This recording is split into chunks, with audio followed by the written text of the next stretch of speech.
Exhaling, releasing everything before this moment, right here, right now. Just letting it all go. Taking in another deep breath. Exhaling, letting go of all that is yet to come. Just letting it all go. Taking in one more deep breath. Exhaling, relaxing into this time right here, right now.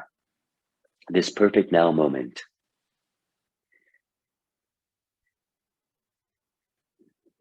And beginning to turn our attention inward, following our breath.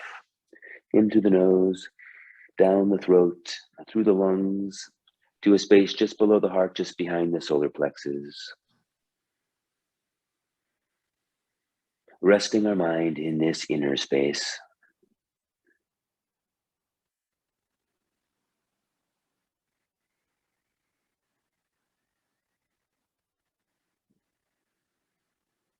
Breathing into this inner space.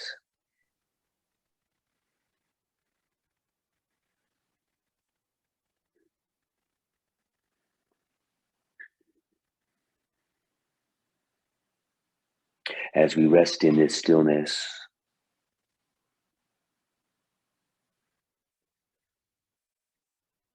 I invite you to begin to imagine in front of you a pair of strong hands.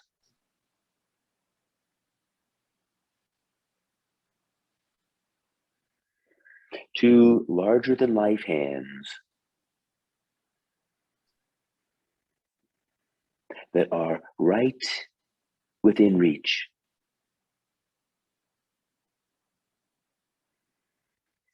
And I invite you to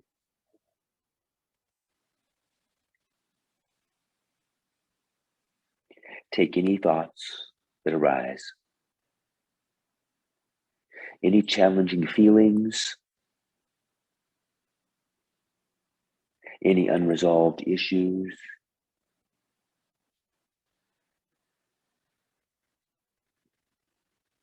anything that concerns you today, right now, and lift them up and see yourself putting them into these large hands.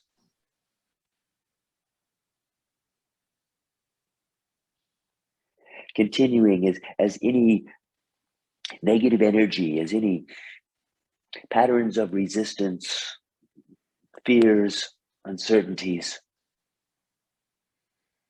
that arise. Just picking them up with your hands from the very center of your own being and removing them from who you are and placing them into these giant hands, knowing that these hands are the hands of God, infinite intelligence, the larger non-physical essence of all there is, that is capable of handling every situation, every issue, every challenge, and working it out to its most perfect and beautiful outcome.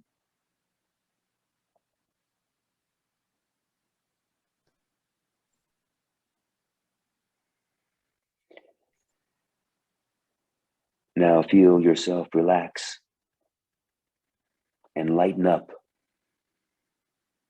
as everything has been lifted away.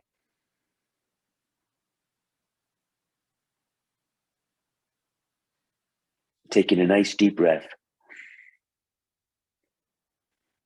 Exhale, continuing to release any residual negative energy, seeing yourself continuing to put these into these hands of God. Say to these hands, thank you. Thank you, thank you, thank you, thank you, thank you. Thank you for releasing me from all my burdens, from all my mistakes, from all that challenges me. Now allow yourself to rest and the clean, clear feeling of renewal.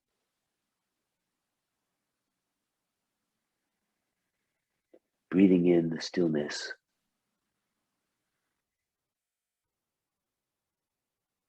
That fills this inner space.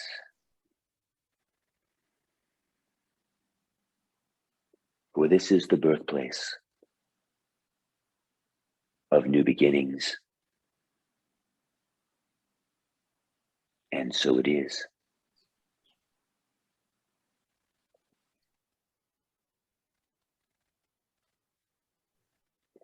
So thank you all for being here today. Easter being last weekend, thought it would be a great time to talk about rebirth and renewal. We've got at the title, Rebirth, Awakening to the Light. And really, it is the light that is within us. So there is no man who can claim to know that what the experience of giving birth to a child is like. It's only the mother who really knows. You know, that word rebirth, it's got birth in there, right? Carol Burnett says, giving birth is like taking your lower lip and forcing it up all the way over your head. Ouch.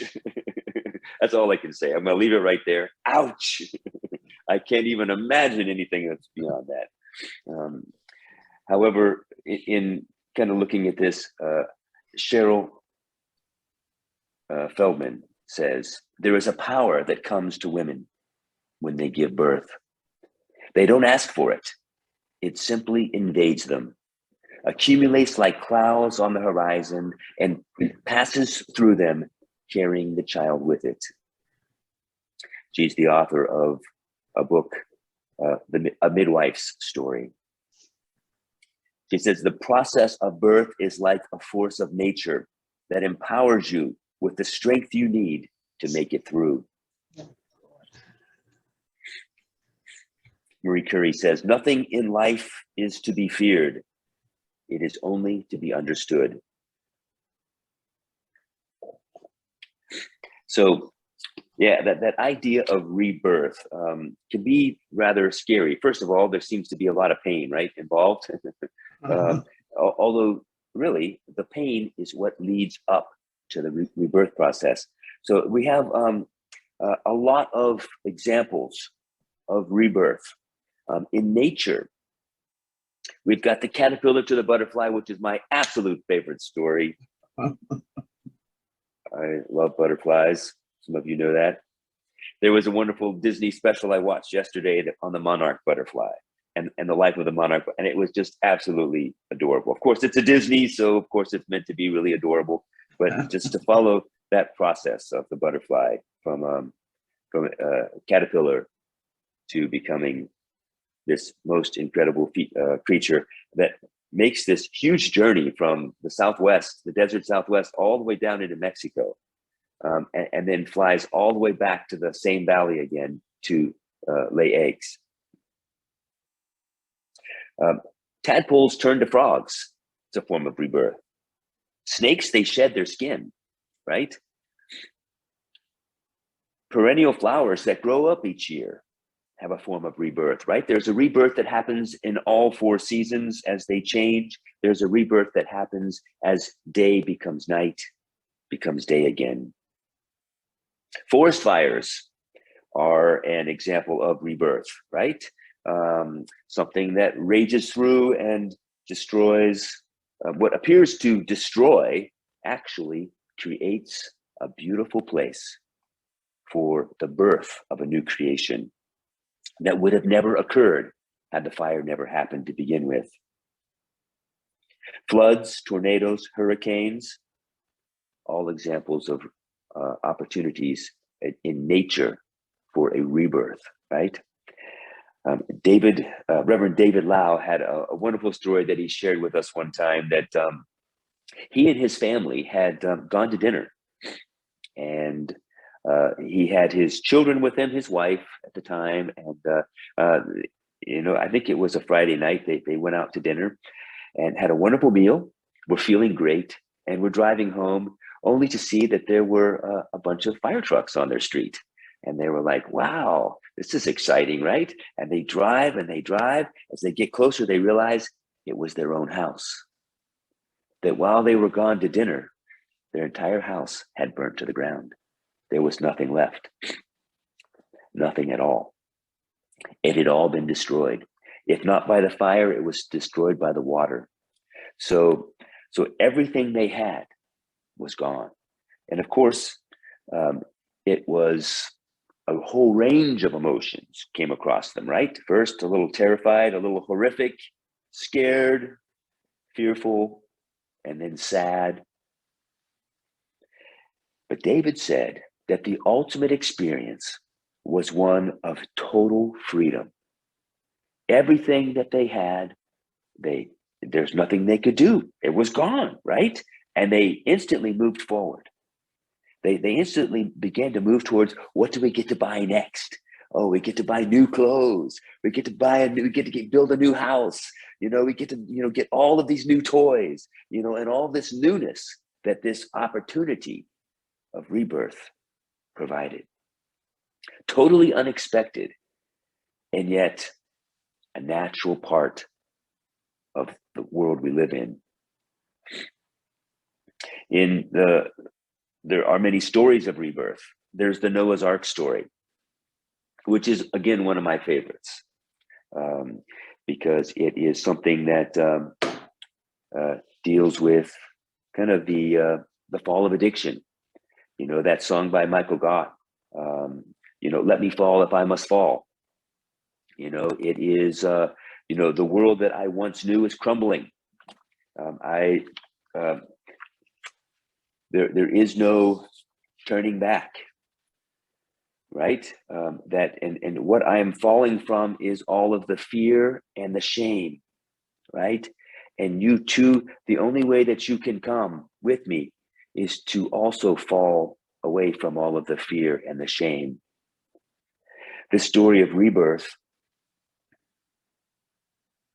one where, Noah was asked to bring into the ark all of the animals of every species, one male, one female, the thoughts of that animal type energy, the feelings of that animal energy, right?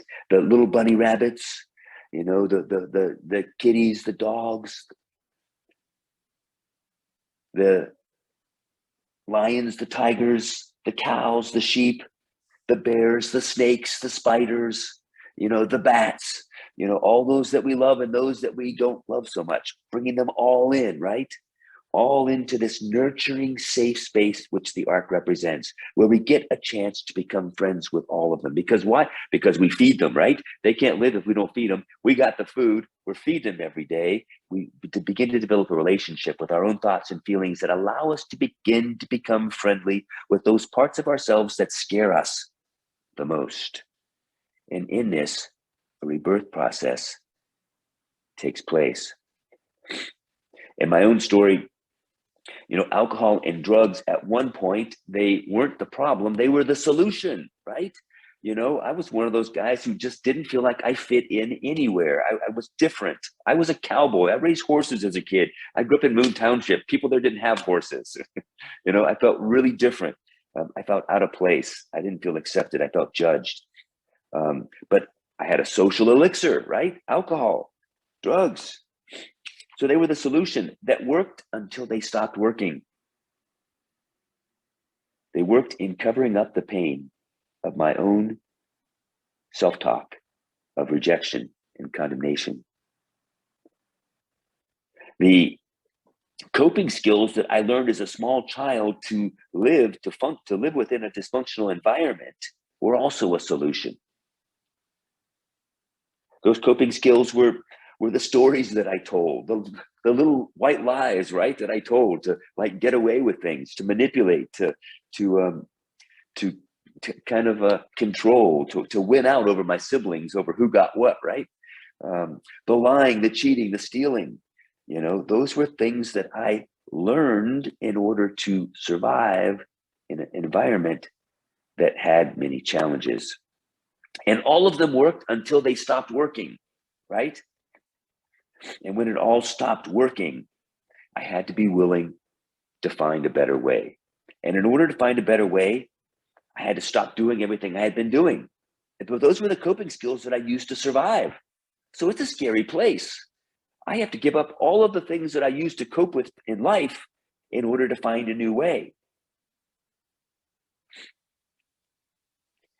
So the idea in recovery is I can't think my way into right acting. I have to act my way into right thinking. Can you follow me with that? I forget the name of what that is when it kind of flips around like that, but I can't act my way into right think. I can't think my way into right acting. I have to act my way into right thinking. And why? Because it's my best thinking that got me into all of my problems, right? It was my own thoughts of self-rejection and condemnation that really made the alcohol the elixir of life, that made it all just fine until it stopped working. It was my own challenges with not feeling cared for or um, dealing with a dysfunction that caused the coping skills to show up, but it was my own rationalization in my head that made it all right. So I had to let all of that go. That rebirth is willing to allow myself and all of these old ways of being to die.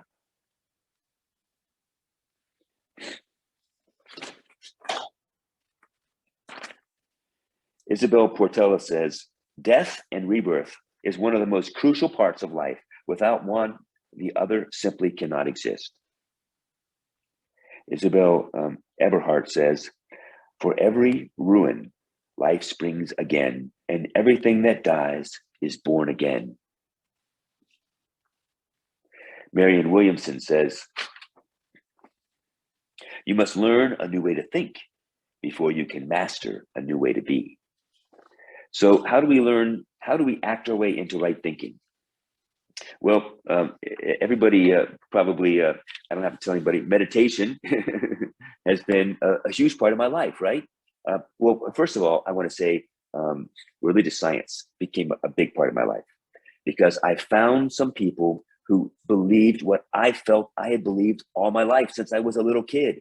You know, I believed that there was as many right ways of doing things as there are people on this planet. And that's the message I heard from Dr. Roger Teal at Mile High Church of Religious Science on the first day that I went there. And sitting in the front pew, I'm like, oh, I'm home. I'm home. This is it. These are my peeps. They're religious scientists. Oh, thank God. Right? I'm not a Christian fund. I don't have to be a Christian fundamentalist. No, just kidding.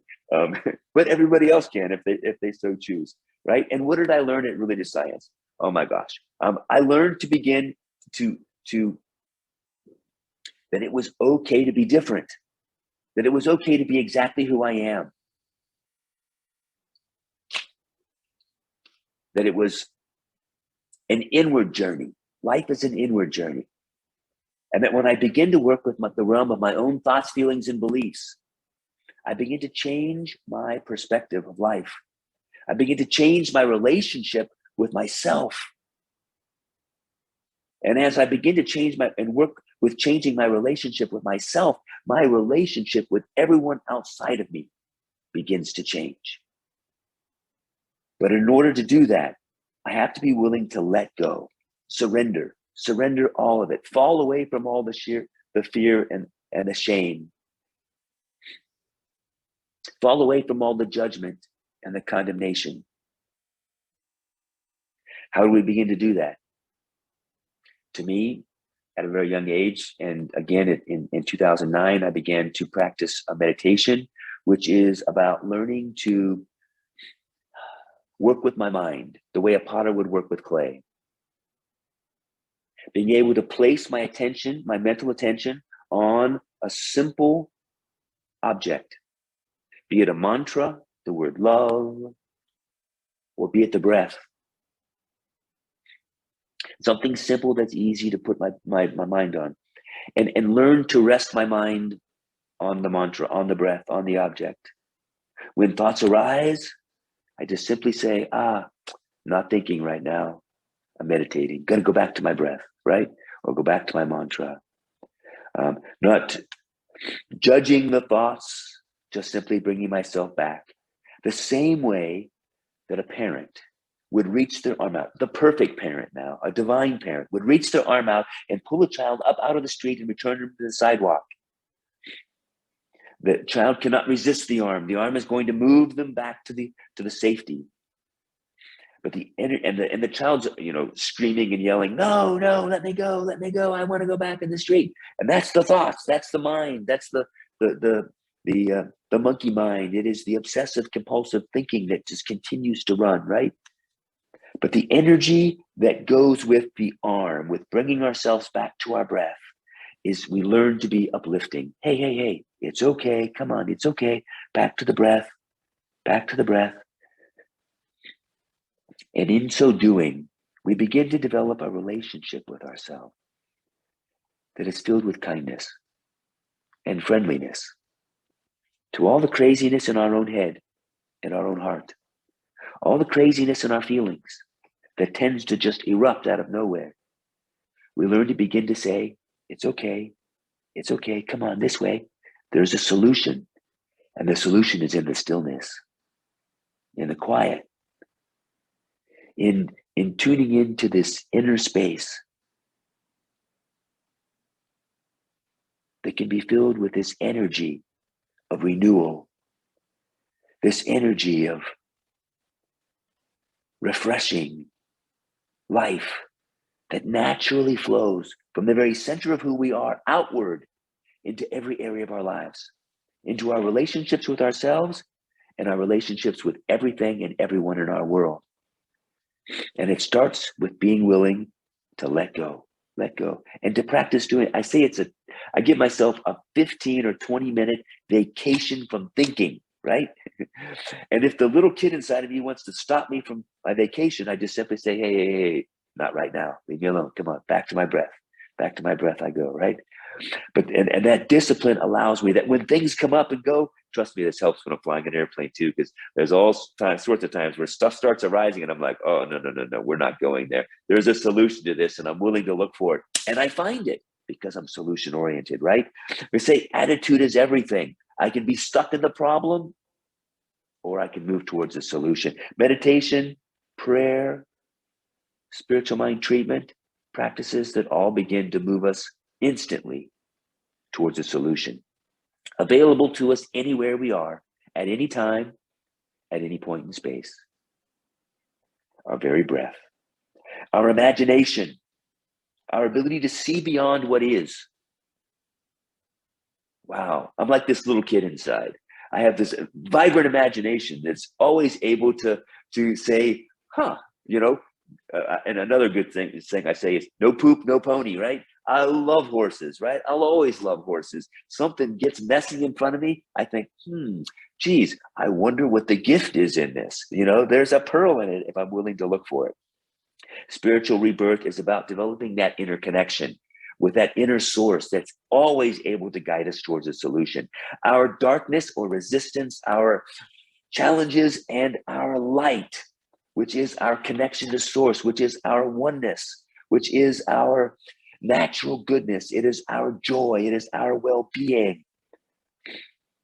It is the love that is who we are both interconnected. It is the yin and the yang. We'll always go through life and have some resistance and have some struggles, but we'll always go through life having the light, the solution, the answers to all we could ever need right there with us. Always right where we are. I love it where Reverend Nancy and David would always say that our highest good is always right where we are. It could be nowhere else because it is who we are. The question is, what am I focused on? Am I focused on resistance or the old issues or my past where problems exist? Or am I looking towards my future, which is unlimited? It is vast. It is exciting. It is filled with opportunities. It is the life I'm meant to live. All waiting my conscious recognition of it, which I'm only capable of recognizing when I allow my vibration to go from the problems of the past to the natural stillness of the present to the amazing opportunities that lie ahead. I learned to become conscious of my vibration.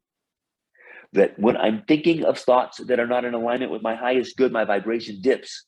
And I realize as soon as I feel that dip, that I have an opportunity right then and there to shift. Okay, poop, where's the pony? There's something good right now calling me as well. I just have to be willing to look for it. And boom, I begin to see opportunities. I begin to see solutions. I begin to think differently because I made a choice to do something different, to change my focus. The inner reality is the ultimate reality. It is an unchanging reality that is always expanding into greater and greater expressions of good. External is moldable. It is moldable by what I'm aligning with on the inside. I believe we were all meant to be uplifters. First, uplifters of ourselves, and then uplifters of everything and everyone in our world. We all have the experience of this fall, of things stopping working, the crash. What feels like an ending is really truly only a new beginning. Ernest Holmes says, we must have a spiritual rebirth. We must be born out of the belief of externalities into the belief of inner realities, of the belief that we are separate from God into the belief that we are part of a unitary wholeness. There is only one. That one is the natural goodness of all life. It is the presence of love and joy and peace. It is who I am. It is who we all are, each and every one of you on this call today. I thank you for this opportunity to speak these words, to share this incredible morning with each of you. I love you all. I bless you all. And so it is.